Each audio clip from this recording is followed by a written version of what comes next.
ದುಡ್ಡು ಬೇಕಂದ್ರೆ ಏನು ಮಾಡಬೇಕು? ಅರ್ಜೆಂಟಾಗಿ ದುಡ್ಡು ಬರುತ್ತೆ, ಬರದೇನಿಲ್ಲ, ದೊಡ್ಡ ವಿಷಯನೇ ಇಲ್ಲ.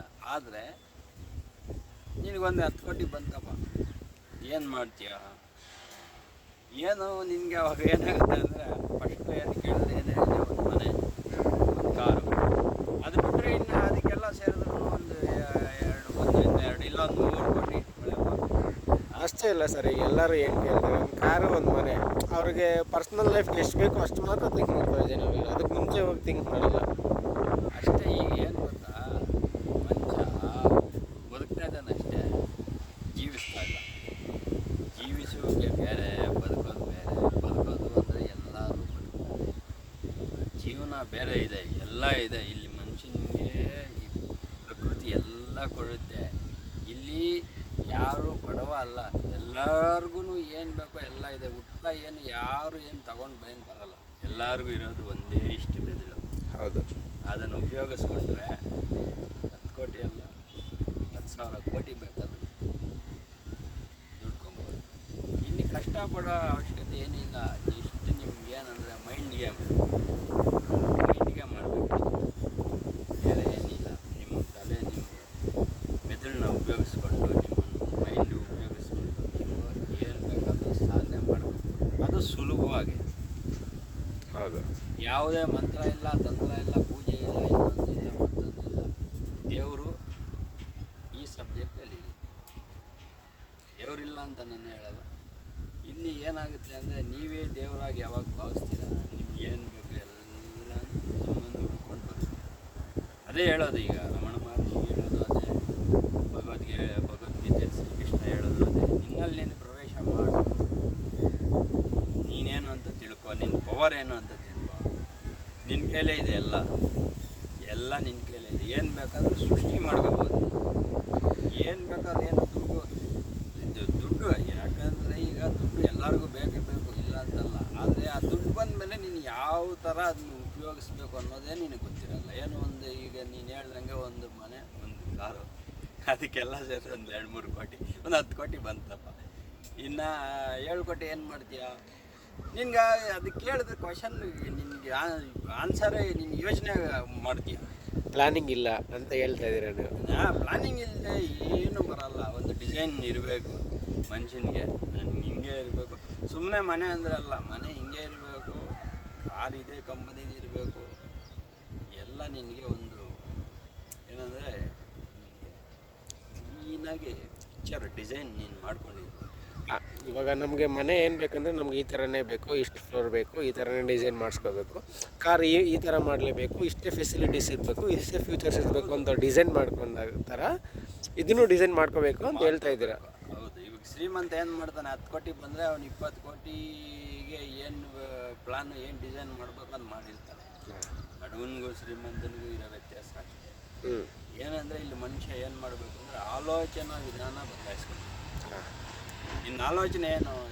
ಇವಾಗ ಒಬ್ಬ ಗಾರೆ ಕೆಲಸ ಮಾಡೋ ಒಬ್ಬ ಜನ ಇರ್ತಾರೆ, ಅವ್ರ ಆಲೋಚನೆ ಹೆಂಗಿರುತ್ತೆ ಅಂದರೆ, ಇವತ್ತು ಕೆಲಸ ಮಾಡ್ಕೊಂಡು ಬಂದ್ರ ಸಾಯಂಕಾಲ ಏನು ಅವರು ಸಣ್ಣ ಪುಟ್ಟ ಅವ್ರದ್ದೇನೋ ಇರುತ್ತಲ್ಲ, ಉಳಿಸ್ಕೊಂಡ್ರ ಒಂದು 800 700 ಎಷ್ಟೋ ತರ್ತಾರೆ, ಒಂದು 200 ರೂಪಾಯಿ 300 ರೂಪಾಯಿ ಖರ್ಚು ಮಾಡ್ಕೊತಾರೆ, ಒಂದು 500 ರೂಪಾಯಿ ಮನೇಲಿ ಕೊಡ್ತಾರೆ. ಅವನಷ್ಟೇ ಯೋಚನೆ ಮಾಡ್ತಾನೆ. ಮತ್ತೆ ನಾಳೆ ಬೆಳಗ್ಗೆ ಏನು ಯೋಚನೆ ಇರುತ್ತೆ ಅವನಿಗೆ, ನಾಳೆ ಬೆಳಗ್ಗೆ ತಿರ್ಗಾ ಮತ್ತೆ ಕೆಲ್ಸಕ್ಕೆ ಹೋಗ್ಬೇಕು, ಅದೇ ಕೂಲಿ ತೊಗೊಬೇಕು, ಬರಬೇಕು, ಅದೇ ಜೀವನ ಮಾಡಬೇಕು. ಅದೇ ಅವನೇನೆ ನಾನು ಯಾಕೆ ಮೇಸ್ತ್ರಿ ಆಗಬಾರ್ದು, ನಾನೇ ಒಂದು 10 ಜನನ ಕೆಲಸ ಇಟ್ಕೊಂಡು ನಾನೇ ಕಾಂಟ್ರಾಕ್ಟ್ ಯಾಕೆ ತಗೋಬಾರ್ದು ಅನ್ನೋ ಆಲೋಚನೆ ಅವನಿಗಿರಲ್ಲ. ಅದಕ್ಕೆ ಅವನು ಅಷ್ಟೇ ಜೀವನ ಒಂದು ಅಲ್ಲೇ ಅಷ್ಟರಲ್ಲೇ ಹೋಗ್ತಾ ಇರುತ್ತೆ. ಆದ್ದರಿಂದ ಆಲೋಚನೆ ಅನ್ನೋದು ಭಾಳ ಮುಖ್ಯ ಇದೆ. ಏನಂದರೆ ಈಗ ಮೈಂಡ್ ಅಂತ ಹೇಳ್ತಲ್ಲ, ಇಲ್ಲಿ ಕಾನ್ಷಿಯಸ್ ಮೈಂಡು, ಸಬ್ ಕಾನ್ಷಿಯಸ್ ಮೈಂಡು, ಸೂಪ್ರೋ ಕಾನ್ಷಿಯಸ್ ಮೈಂಡ್, ಈ ಥರ 3 ಥರ ಇರುತ್ತೆ. ಎಲ್ಲ ನಿಮ್ಮ ಮನಸ್ಸಿನ ಆಧಾರದ ಮೇಲೆ ನಿಮ್ಮ ಜೀವನ ನಡೀತಾ ಇರುತ್ತೆ ಅಷ್ಟೇ. ನೀವೇನು ಹೇಳ್ತೀರಾ ಹಾಗಾದರೆ, ನೀವು ನಿಮ್ಮ ಆಸೆಗಳನ್ನ ಇಷ್ಟಕ್ಕೆ ಅಂತ ನಿರ್ಬಂಧನೆ ಮಾಡ್ಕೋಬಾರ್ದು ಅಂತ ಹೇಳ್ತಾ ಇದ್ದೀರಾ? ಲಿಮಿಟ್ ಇಲ್ಲ, ಇಲ್ಲಿ ಎಲ್ಲ ಇದೆ. ಈ ಭೂಮಂಡಲದಲ್ಲಿ, ಈ ವಿಶ್ವದಲ್ಲಿ ಎಲ್ಲ ಇದೆ. ಮನುಷ್ಯನಿಗೆ ಏನು ಬೇಕೋ ಆಲ್ರೆಡಿ ಇದೆ, ತಗೊಳಕ್ಕೆ ರೆಡಿ ಇಲ್ಲ ಅಷ್ಟೇ. ಯಾವಾಗ ತಗೊಳಕ್ಕೆ ಸಿದ್ಧರ ಆಗ್ತಿರೋ ಈ ಪ್ರಕೃತಿ ಯೂನಿವರ್ಸ್ ನಿಮಗೆ ಸಹಾಯ ಮಾಡಿ ಎಲ್ಲ ನಿಮಗೆ ನಿಮ್ಮಂತೆ ನಿಮ್ಗೆ ಏನು ಬೇಕಾದ್ರೂ ಸೃಷ್ಟಿ ಮಾಡ್ಕೋಬೋದು. ರಾಜನ್ ಥರ ಬದುಕಿ ಅಂತ ಹೇಳ್ತಾ ಇದ್ದೀರಾ ನೀವು. ನಿನಗೆ ನೀನೇ ರಾಜ ಅನ್ನೋದು. ನೀವು ರಾಜನ ಥರ ಬದುಕಿ ಇನ್ನೂ 10 ಜನನ ಕೈ ಕೆಳಗಡೆ ಕೆಲಸ ಕೊಡಿ, ಅವ್ರಿಗೊಂದು ಮಾರ್ಗ ಮಾಡಿ, ಎಷ್ಟು ಆತ್ಮಗಳು ತೃಪ್ತಿ ಪಡ್ತವೆ. ನೀವು 100 ಜನಕ್ಕೆ ಕೆಲಸ ಕೊಟ್ಟಿದ್ದೀರಾ ಅಂದರೆ ಒಂದು 300-400 ಆತ್ಮಗಳು ತೃಪ್ತಿ ಪಡ್ತವೆ. ಯಾಕಂದರೆ ಆ 100 ಜನಕ್ಕೆ ಒಂದು 100 ಕುಟುಂಬಗಳಿರ್ತವೆ. ಹೌದು, ಮಿನಿಮಮ್ 2-3 ಜನ ಅಂದರೆ 300 ಜನ, 300 ಆತ್ಮಗಳು ಸಂತೋಷ ಪಡ್ತವೆ. ಹಾಂ, 3 ಟೈಮು ಅವ್ರಿಗೆಲ್ಲ ಏನು ತೊಂದರೆ ಇಲ್ದಂಗೆ ನಡೀತಾ ಇರೋದು. ಹಂಗೆ ನೀವು ಇನ್ನೊಬ್ಬರಿಗೆ ಕೊಡೋ ಮಟ್ಟಕ್ಕೆ ಇರಬೇಕು. ನಿಮ್ಮ ಮನಸ್ಥಿತಿ ಅಲ್ಲಿದ್ದಾಗ ನೀವು ಅಲ್ಲಿಗೆ ಹೋಗಕ್ಕೆ ಸಾಧ್ಯ ಆಗುತ್ತೆ. ಓಕೆ, ನಾನು ಇನ್ನು ಇಲ್ಲಿ ಕೆಲಸ ಮಾಡ್ತೀನಿ, ಓಕೆ, ನಿಮ್ಗೇನೋ ಕೆಲಸ ಮಾಡ್ತಾ ಇದ್ದೀರಾ, ಒಂದು ಸಂಬಳ ಬರ್ತಾ ಇದೆ, ಓಕೆ, ಅದು ಇಲ್ಲ ಅಂತ ಹೇಳೋದು. ಯಾವಾಗ ನಾನು ಒಂದು 10 ಜನಕ್ಕೆ, ಒಂದು 100 ಜನಕ್ಕೆ ಕೆಲಸ ಕೊಡಲೇಬೇಕು ಅನ್ನೋ ಆಲೋಚನೆ ನೀವು ಯಾವಾಗ ಹೋಗ್ತಿದ್ರೋ, ಅದೇ ಥರ ಪದೇ ಪದೇ ಪದೇ ಪದೇ ನೀವು ಯಾವಾಗ ಅದನ್ನೇ ಆಲೋಚನೆ ಮಾಡಿ, ನೀವು ಏನು ಹೇಳಿದ್ನಲ್ಲ ಈಗ ಕಾನ್ಷಿಯಸ್ ಮೈಂಡು ಅಂತ, ನಿಮ್ಮ ಸಬ್ಕಾನ್ಷಿಯಸ್ ಮೈಂಡ್ಗೆ ಪದೇ ಪದೇ ಏನು ಕೊಡ್ತೀರೋ ನಿಮ್ಮ ಜೀವನದಲ್ಲಿ ನಡೆಯೋದು ಅದೇನೆ, ಬೇರೆ ಏನೂ ಇಲ್ಲ.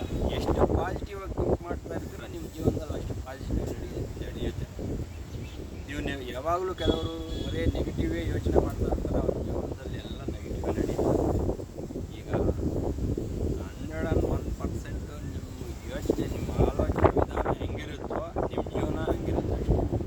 ಯಾಕಂದರೆ ಮನುಷ್ಯ ಆಲೋಚನೆ ಮಾಡಿ, ಈಗ ಅವಾಗೆಲ್ಲ ಫ್ಲೈಟ್ ಇತ್ತಾ ಇದ್ದಿಲ್ಲ, ನಾವು ಯಾಕೆ ಮೇಲೆ ಹಾರಾಡಬಾರ್ದು ಅನ್ನೋ ಆಲೋಚನೆ ಯಾವಾಗ ಬಂತೋ ಅದನ್ನು ಡಿಸೈನ್ ಮಾಡ್ದ. ಫಸ್ಟ್ ಹೆಂಗೆ ಮಾಡ್ದ? ಮೈಂಡಲ್ಲಿ ಮನಸ್ಸು, ಅದೇ ಅಚೇತನ ಮನಸ್ಸು ಅಂತೀವಲ್ಲ, ಅದರಲ್ಲಿ ಡಿಸೈನ್ ಹಿಂಗೆ ಊಹಿಸ್ಕೊಂಡು ಆ ಥರ. ಇದು ಹೆಂಗಿರುತ್ತೆ ಅಂದರೆ, ಈಗ ಸುಮ್ಮನೆ ಏನೋ ಬಾಯಲ್ಲಿ ಬೇಕು ಅಂತ, ಹೆಂಗೆ ಅಂದರೆ ಬಾಯಲ್ಲಿ ಬೇಕು ಅಂತ, ನನಗೆ ದುಡ್ಡು ಬೇಕು, ಕಾರ್ ಬೇಕು, ಬಂಗ್ಲಾ ಬೇಕು, ಬಾಯಲ್ಲಿ ಹೇಳ್ಬಿಟ್ರೆ ಮುಗೀತಾ? ಆಗಲ್ಲ. ಆ ತಕ್ಷಣಕ್ಕೆ ಅನ್ಕೊಂತೀವಿ, ಬಟ್ ಅದನ್ನೇ ನಾವು ಯೋಚನೆ ಮಾಡಲ್ಲ ಅಂತ ಹೇಳ್ತಾ ಇದ್ದೀರಾ ನೀವು. ಹಾಂ, ಪದೇ ಪದೇ ಅದನ್ನೇ ಯೋಚನೆ ಮಾಡಿ ಅಂತ ಹೇಳ್ತಾ ಇದ್ದೀರಾ. ಪದೇ ಪದೇ ಅದನ್ನೇ ಯೋಚನೆ ಮಾಡಿ. ಇವಾಗ ಹೆಂಗೆ ಅಂದರೆ, ನಾವು ಎಕ್ಸಾಂಪಲ್ ಹೇಳ್ತೀನಿ, ಈಗ ಗಾಡಿ ಓಡಿಸ್ಕೊಂಡು ಹೋಗ್ತಾ ಇರ್ತೀವಿ, ಕಾರ್ ಡ್ರೈವ್ ಮಾಡ್ಕೊಂಡು ಹೋಗ್ತಾ ಇರ್ತೀವಿ, ಫೋನು ಮಾತಾಡ್ತಾ ಇರ್ತೀವಿ. ಹೌದು, ಡ್ರೈವ್ ಯಾರು ಮಾಡ್ತಾರೆ? ನಾವೇ ಮಾಡ್ತಾ ಇರ್ತೀವಿ. ಫೋನ್ ಯಾರು ಮಾತಾಡ್ತಾರೆ? ಅದು ನಾವೇ ಮಾಡ್ತೀವಿ. ಅದೇ ನಾವೇ ಮಾಡ್ತೀವಿ. ಇಲ್ಲಿ ಏನಾಗುತ್ತೆ ಅಂದರೆ, ಕಾನ್ಷಿಯಸ್ ಮೈಂಡು ಡ್ರೈವ್ ಮಾಡ್ತಾ ಇರುತ್ತೆ, ಕಾನ್ಷಿಯಸ್ ಮೈಂಡ್ ಮಾತಾಡ್ತಾ ಇರುತ್ತೆ, ಸಬ್ಕಾನ್ಷಿಯಸ್ ಮೈಂಡು ಡ್ರೈವ್ ಮಾಡ್ತಾ ಇರುತ್ತೆ. ಯಾಕೆ ಅಂದರೆ ಸಬ್ಕಾನ್ಷಿಯಸ್ ಮೈಂಡ್ಗೆ ನೀವು ಯಾವಾಗಲೂ ಟ್ರೈನಿಂಗ್ ಮಾಡಿಬಿಟ್ಬಿಟ್ಟಿದ್ದೀರ. ಕಲಿಯೋವಾಗಲೇ ನೀವು ಇಂಟ್ರೆಸ್ಟ್ ಇಟ್ಟು ನೀವು ಅದನ್ನೇನಂದರೆ, ಈಗ ಸಬ್ಕಾನ್ಷಿಯಸ್ ಮೈಂಡಲ್ಲಿ ರೆಕಾರ್ಡ್ ಆಗಿಬಿಡುತ್ತೆ ಡ್ರೈವಿಂಗ್ ಮಾಡಿ. ನೀವೆಲ್ಲೇ ಮಾತಾಡ್ತಾರೆ, ಏನೋ ಮಾತಾಡ್ತಾ ಇದ್ದೀರಿ, ಕ್ಲಚ್ ಹತ್ರ ಕಾಲು ಹೋಗುತ್ತೆ, ಆರನ್ ಹತ್ರ ಕೈ ಹೋಗುತ್ತೆ, ಎಕ್ಸಿಲೇಟರ್ ಹತ್ರ ಕಾಲು ಹೋಗುತ್ತೆ. ನೀವು ಮಾತಾಡ್ತಾ ಇದ್ರು ಕೂಡ ಡ್ರೈವಿಂಗು ಆಟೋಮೆಟಿಕ್ಕಾಗಿ ನಡೀತಾ ಇರುತ್ತೆ. ಮನುಷ್ಯನ ಜೀವನನೂ ಅಷ್ಟೇ. ಸಬ್ಕಾನ್ಷಿಯಸ್ ಮೈಂಡ್ಗೆ ನೀವು ಪದೇ ಪದೇ ಪದೇ ಪದೇ ಪದೇ ಏನು ಕೊಡ್ತೀರೋ ನಿಮ್ಮ ಜೀವನದಲ್ಲಿ ಅಷ್ಟೇ ನಡೆಯೋದು.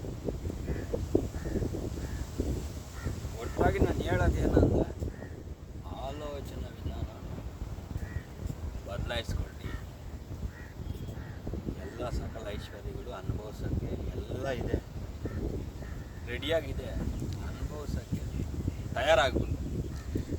ಅದಕ್ಕೆ ತಕ್ಕಟ್ಟಾಗಿ ನಾವು ಸಿದ್ಧರಾಗಬೇಕು ಅಂತ ಹೇಳ್ತಾ ಇದ್ದೀರಾ.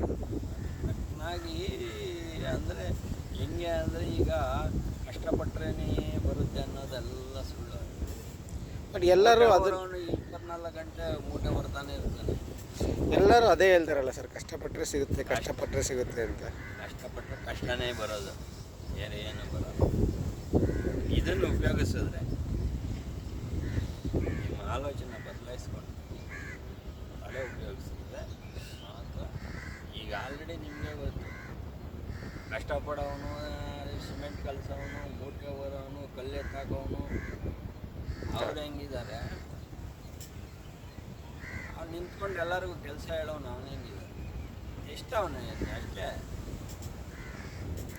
ತಲೆ ಉಪಯೋಗಿಸಿದ್ರೆ ಎಲ್ಲ ಏನು ಬೇಕು ಸೃಷ್ಟಿ ಮಾಡಬೇಕು. ದುಡ್ಡು ಬೇಕಾಗಿಲ್ಲ, ತಲೆ ಉಪಯೋಗಿಸಿದ್ರೆ ನಿಮ್ಮ ದುಡ್ಡು ಆ ದುಡ್ಡು ಜೇಬಲ್ಲಿ 50 ರೂಪಾಯಿ ಇಲ್ಲ ಅಂದರೂ ನನ್ನ ಹತ್ರ ಕೋಟಿ ಇದೆ ಅನ್ನೋ ಒಂದು ಫೀಲಿಂಗಲ್ಲಿ ನೀನು ಯಾವಾಗ ಇರ್ತೀಯೋ ಸದಾ ಆ ಕೋಟಿ ಕೆಲವೇ ದಿನಗಳಲ್ಲಿ ನಿನ್ನ ಹತ್ರ ಬಂದು ಸೇರುತ್ತೆ, ಇದು ಖಚಿತ. ಸೆಲ್ಫ್ ಕಾನ್ಫಿಡೆನ್ಸಲ್ಲಿ ಇರಿ ಅಂತ ಹೇಳ್ತಾ ಇದ್ದೀರ. ನಿನ್ನೆ ನೀನು ನಂಬ್ಕೊ ಅಂತ ಹೇಳ್ತಾ ಇದ್ದೀನಿ ಅಷ್ಟೇ. ನೀನೇ ದೇವರು, ಅಹಂ ಬ್ರಹ್ಮಾಸ್ಮಿ ಅಂತಾರಲ್ಲ.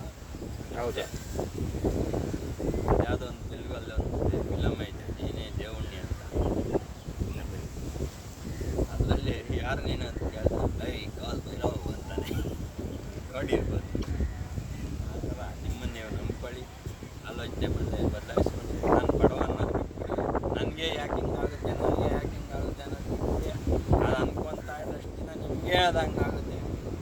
ಇನ್ನೂ ಜಾಸ್ತಿ ನನಗೆಲ್ಲ ಅನುಕೂಲ ಇದೆ, ನನಗೆ ಏನು ತೊಂದರೆ ಇಲ್ಲ ಅಂತ ಮುಂದಕ್ಕೆ ಹೋಗಿ ನಿಮಗೆಲ್ಲ ತಾನಾಗ್ತದೆ, ಅನುಕೂಲ ಆಗುತ್ತೆ.